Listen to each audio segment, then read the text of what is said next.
Do you find your washroom still smells even after you've cleaned it? Or perhaps you are cleaning a commercial space and there's this lingering odor in the washroom that you can't get rid of? Number one, you got yourself a dirty bath mat. These things can really hold on to odor and start smelling.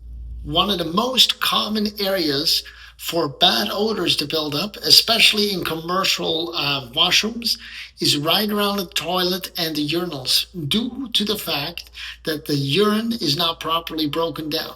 If you're using a regular cleaner and it's not doing the trick, you need to use something like an enzyme cleaner to break down the proteins in it. Another thing you gotta think about is, when was the last time you cleaned the drain in your sink and bathtub? There is hair, there is shampoo residue, all that fun stuff can clog up over time and cause bad odor.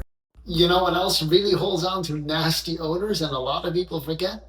A toilet brush and the garbage cans in the washroom. So make sure you clean these from time to time. And the last thing that you should consider if you have a smelly washroom, even after cleaning, is the airflow. Are the vents clean? What is going on in there? Do you allow the moisture after showers to really build up? Is there mildew? Is there mold?